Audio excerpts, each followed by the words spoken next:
Welcome to Explore, Explain, Highlights. In this Highlights package, we'll be looking at Season 3, Episode 2, with our guest, Thomas Claver, discussing the project Globalance World.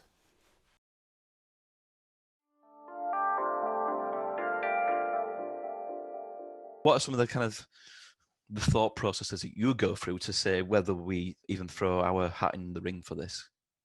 I think it has to do, and I don't think it's that new. Is sort of the triangle of budget, planning, and fun. That Right.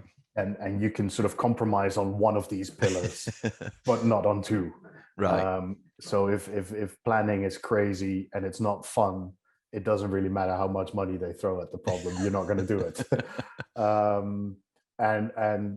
So those are sort of the parameters that we look at. I think first and foremost, you look into the fact: is this a client that we feel fits our values, fits our proposition? Do they understand what we do? And if they don't, that's not a problem. But do they? At least are they receptive to what you bring to the table, and do you have a certain level of freedom, and can you help them on a strategic level? So, or are you going to just be an execution party? Design this and this. That's not what we excel at. Yeah, I think that's a really important separation, and I think one of the characteristics of this project that comes through in the kind of pieces that you've written about the process that you went through is this was not just about, as you said, sort of putting together a design spec and then executing. It was quite a deep, or it seemed to be quite a deep consultancy engagement and different workshops and different kind of rounds of almost getting from your clients' brains collectively what it is they're actually trying to achieve. And would that be something, again, that's appealing for you to do more than just the sort of fulfillment side? Absolutely. And I think that's over the last years, that's where we've really selected projects on or declined this. Can we run this project through the process that we have in-house? So everything we do is custom designed, custom built for our clients. And ultimately, we want to take a project like this from strategy to execution. So we go through strategy, UX research, UX strategy, into ideation and prototyping, and then sort of the production of this actual tool. That complete end-to-end project is what really is enjoyable for us. I mean, that's what we're good at. Yeah. I don't think we're very good in the sort of really small, quick projects. It's not the way we've set up our team. Our team is very sort of multi-skilled, design development altogether, and that's how we want to run projects. So when this came around, it really felt, I mean, there was a very good personal connection, I feel, between the team on Globalance side, our team, between myself and their founder. So there was sort of this shared vision from the start that really made everyone enthusiastic about the project. Of course, everyone is talking about sustainability and all that stuff, but it's hard to actually find projects that are truly about that, right? So when that opportunity comes, we decided to jump on it.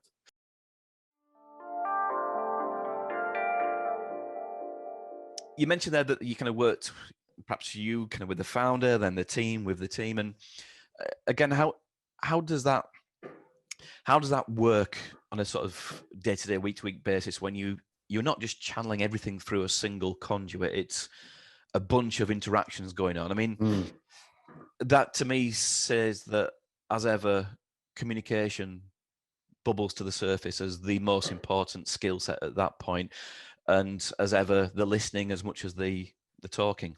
Yeah, absolutely. And I think it all boils down to trust. Do you trust each other? I mean, there's of course a client agency consultancy relationship where one pays the bill of the other. So there's this, but I think it ultimately boils down to, does the client intrinsically trust you as a company, that you are working for them to make their product the best thing you can do? And I mean, that's the way we operate from a mental perspective. Is we are, as soon as we engage with a client, we are part of their company. We're an outside in perspective, but we do operate as if it's our own business. So we do care as much as about Globalance World as Globalance does. That's important, I think, to emphasize in projects. And the way we work together is, it was one conversation with a lot of people. So we had a lot of workshops together, a lot of meetings in person. So we would go to Zurich, they would come to Utrecht to have meetings for 1 or 2 days, and sit together with, let's say, 3 people from their end, 3 people from our end, and just think through user journeys, think through, who is this customer, who is the person that you're serving, how does the financial system work?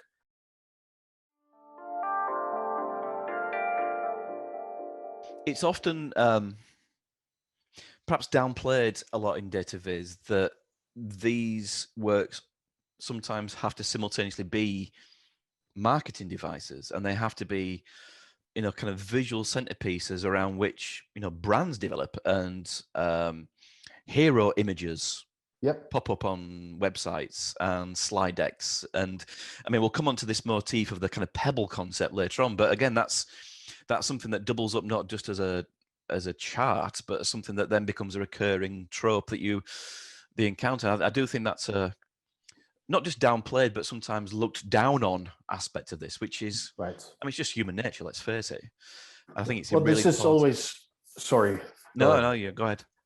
This is always the hero image that you mentioned triggers me. This is something that we're always very, very adamant about when we work and design on projects and design data visualizations. Is I always think of it as, what is that one memorable thing that is going to stick in your mind, that's going to be imprinted in your brain, that when I say Globalance World, you are going to think, that's that yellow globy thing, right? Or it's that pebble shape. I mean, when I think of other projects, when I refer to other projects that we've done, people will say, oh, it's this and this and this. So what is that one memorable thing that's going to stay with you, that is going to, and that's how I talk about other data visualizations that other people have created, right? Oh, the bombings in Iraq, we know that upside down bar chart. It's these things that just stay with you. Interesting. And that's how we look at it. So it's almost not about making things memorable for the data and the shape of the data. It's memorable as a little hook back to that piece and back to that kind of what it stood for. I like that idea. Yeah, that's really good.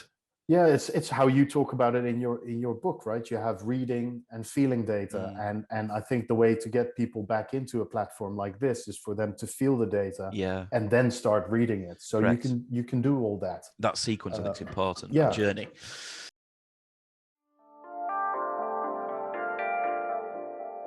I mean, I think the best version would be the version that has enough real estate for you to be able to scrutinize the visualization and the data.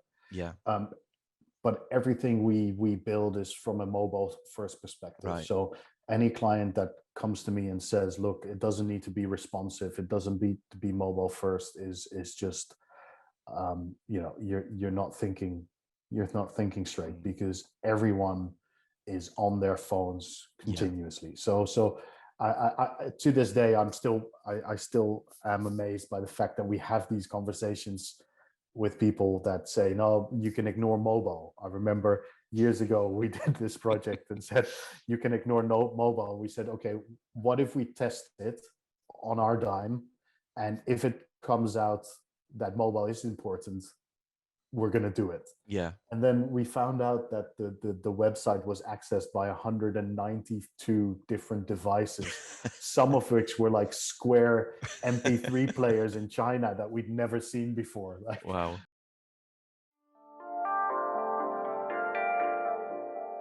it's a huge challenge, because getting the globe and getting those visualizations to actually work and be performant on the mobile phone was very difficult. I think, performance of that globe. I hope my development team is not listening, because they will just sort of switch off and start crying again. And that was really a big challenge, but we pulled it off. So I'm super proud of that. These are the things that people will never know and see, but this is really credits to the development team that worked on this.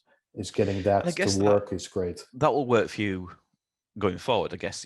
Solving that gives you something that can be, reproduced or not recycled, but kind of redeployed as a technique for future projects as well, I guess. Yeah, absolutely. And I know our team is also working on sort of open sourcing this and sort of sharing it. Right. How did we do this? Yeah. Because of course we also lean on those insights from other people. So it's nice to be able to give that back. Of course. Yeah. I mean, I think it's interesting that about the mobile. I mean, yeah, as you said, mobile is worst for the canvas that we offer people, but it's here to stay. It's not going away. I think we're going to go to probably a situation where the handoff between mobile, laptop, screen is going to be screen agnostic. So it has to be responsive. Your phone is going to be the computer, and maybe the real estate or the screen is just going to be something that you roll up or fold up and you put it in your pocket. We don't know, but I think to be on the safe side, I would make it responsive. Absolutely. Thank you for joining us for this Explore, Explain Highlights episode. As always, the full episode is available on YouTube or wherever you get your podcast. We hope to see you again soon on another episode of Explore, Explain.